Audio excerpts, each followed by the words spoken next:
મિત્રો, આજે આપણે મોરના ફાયદા વિશે જાણીશું. તો જે લીમડો હોય કવડો એનો મોર આવતો હોય છે ચૈત્ર મહિનામાં, તો એ ચૈત્ર મહિનામાં આપણે લીમડાનું મોર પીએ તો એનાથી આપણા શરીરમાં ઘણા બધા ફાયદા થતા હોય છે. તો એની આપણે વાત કરીશું. તો સૌપ્રથમ આપણે વાત કરીશું કે મોરનો કઈ રીતે પીવો. મિત્રો, તો તમારા આ લીમડાનો જે મોર હોય તમે જોઈ શકો છો, આ રીતનો મોર હોય કે જો આ પંતા છે ને એના વચ્ચે આ રીતનો મોર હોય, તમે અહીંયા પણ જોઈ શકો છો જે રીતે, બરોબર. એના આ રીતની ડાળીઓ લઈ અને આ મોરની મેં તમને બતાવવા માટે બે લીધી છે, પણ બે આપણે લેવાની નહીં, વધારે લેવાની. અને એનું શું કરવાની, પહેલા ચોખ્ખા પાણીમાં ધોઈ નાખવાનું. ધોઈ નાખ્યા પછી એને રાત્રે તમારે પલાળી દેવાની, રાત્રે 6-7 વાગે. તો સવારે વહેલા નયણા કોઠે એ પલાળવાની છે, એમાં તાંબાના લોટામાં પલાળી દેવે અને સવારે એ પાણી ગળી અને તમારે એનું સેવન કરવાનું. અને સેવન કર્યા ના પછી અડધો કલાક સુધી ચા નાસ્તો કે એવું કંઈ કરવાનું નહીં. અને બીજી રીતથી જો તમારે પીવો હોય મિત્રો, તો આ રીતે મોરનું બધું લઈ લેવાનું, બરોબર. અને ઓને ધોઈને સાફ કરી અને ખોયણી પારો હોય એમાં ખોડી અને પછી એને પલાળી દેવાનું અને સવારે પીવાનું. તો આ રીતે તમે મોર મતલબ પી શકો છો. અને ચૈત્ર મહિનામાં તમે જો મોર પીશો તો તમારા શરીરમાં ખાસ કરીને ઘણા બધા રોગો દૂર થઈ જશે. અને ખાસ કરીને તમને તાવ આવવાનો તો મટી જ જશે. આખા વર્ષ દરમિયાન તાવ તો નહીં જ આવે. તો મોર પીવો જ જોઈએ, દરેક વ્યક્તિને પીવો જોઈએ, નાના બાળકથી માંડી યુવાનો અને વૃદ્ધોને બધાને મોર પીવો જ જોઈએ. અને આપણા ગયડા અને વડવાઓ તો રોજ મોર પીતા જ હતા, મતલબ ચૈત્રા મહિનામાં, તો તમારે પણ પીવો જોઈએ. તો આ વસ્તુ છે. હવે આપણે વાત કરીએ મિત્રો કે મોર, આ થઈ જઈ મોર પીવાની વાત. હવે તમે માની લો કે કોકના જોડે મોર ના હોય તો એવું કંઈ નહીં કે મોર જ પીવો જરૂર છે. તમે આ પત્તાનું પણ સેવન કરી શકો, પત્તાનું પણ પાણીનું સેવન કરી શકો. આ રીતે પાના લઈ લેવાના અને આ પાના છે એને ચોખ્ખા સાફ કરી દેવાના, કારણ કે કંઈ જીવાત હોય ધૂળ હોય તો એ નીકળી જાય. અને પછી પલાળીને તાંબાના લોટામાં જે રીતે મેં કીધું એ રીતે પછી તમે પી શકો છો. અને તેને થોડું વાટીને પીવા હોય તો પત્તા એક કરીને તમે પી શકો, તો એ પણ ફાયદા છે. તો પત્તા પીવો તો પણ લાભ છે અને મોર પીવો તો પણ ચૈત્ર મહિનામાં ખાસ આ વસ્તુ કરવા જેવી છે, ઘરગથ્થુ ઉપાય છે.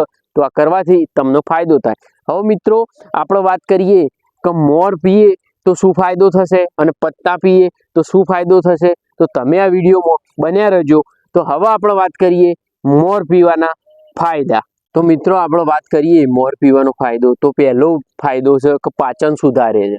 તો પાચન સુધારે એટલે કે તમારા પેટમાં કોઈ ગેસની સમસ્યા હોય, અર્જીનું હોય, એ ટાઈપનું હોય તો એ તમને સુધારે. પછી ભૂખ વધારે છે, મતલબ ઘણા લોકોને કેવું હોય છે ભૂખ લાગતી જ નહીં, તો એ લોકો આ મોરનું સેવન કરે ને તો એમને પછી ભૂખ લાગવા મળશે, ભૂખ વધારશે, બરોબર. અને એ ફાયદો છે બીજા નંબરનો. ત્રીજા નંબરના આપણે ફાયદાની વાત કરીએ તો મોરનો ફાયદો એવો છે કે તમારો તણાવ દૂર કરશે અને તમને મગજને શાંતિ મળશે. પછી આ નંબરનો ફાયદો છે કે જઠર માટે એ હળવો હોય છે, કારણ કે મોરથી ગરમી ઘટાડે છે. પછી પાંચમા ફાયદાની વાત કરીએ તો લીવર માટે ફાયદાકારક છે. અને હવે છઠ્ઠા ફાયદાની હું વાત કરું તો ખાસ કરીને તો જેને તાવ આવતો હોય ને એ બહુ રામબાણ ઈલાજ છે. તમે જો ઘણો આપણે જોઈએ છીએ કે એક આખું આપણું વર્ષ હોય ને 12 મહિનાનું, એમાં ઘણા લોકોનું 5-7 વખત કે અમુક તાવ આવતો હોય છે. તો તમે એક વખત આ પ્રયોગ કરી જુઓ, તમને તાવ ગાયબ થઈ જશે, તાવ આવે જ નહીં. તો આ તાવ માટે મોર બહુ ખરેખર રામબાણ ઈલાજ છે. અને પછી આપણે આગળ વાત કરીએ તો છેલ્લે એવું ઉપાય છે કે આ મોરનું ઔષધિ તરીકે ઘણો બધો ઉપયોગ છે. મતલબ બીજી બધી ઘણી બધી વસ્તુઓમાં ઔષધિ તરીકે એનો ઉપયોગ થતો હોય છે. તો મિત્રો, આજ મેં તમને જે કીધા એ બધા મોરના ફાયદા છે.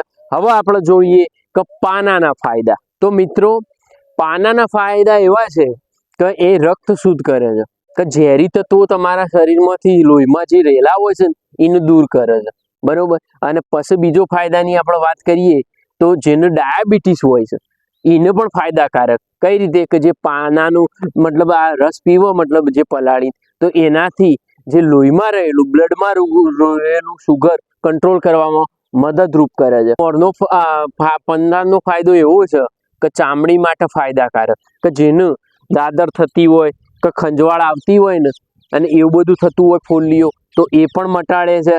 અને હ્યુમિનિટી એટલે કે તમારી શરીરની રોગ પ્રતિકારક શક્તિ પણ વધારો કરે છે. તો આ પણ એક પાનાનો ફાયદો છે. પછી મિત્રો એવું છે કે ઘણો મોંની સમસ્યા એટલે કેવું હોય છે કે કોઈકનું દાંત દુખાતા હોય ને એવું હોય છે, તો ઘણા છે ને લીમડાનું દાંતણ કરતા હોય છે.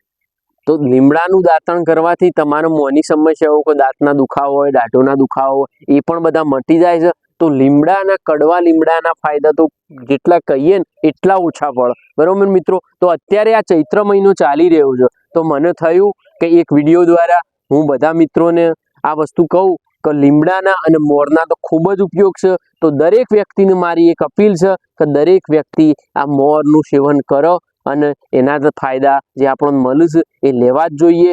તો મિત્રો, તમને આ વિડીયો કેવો લાગ્યો? જો સારો લાગ્યો હોય તો ચેનલને લાઈક કરજો, સબસ્ક્રાઈબ કરજો અને જેટલો બને એટલો આ વિડીયો શેર કરજો. હવે આપણે મળીશું બીજા વિડીયો સાથે. આભાર.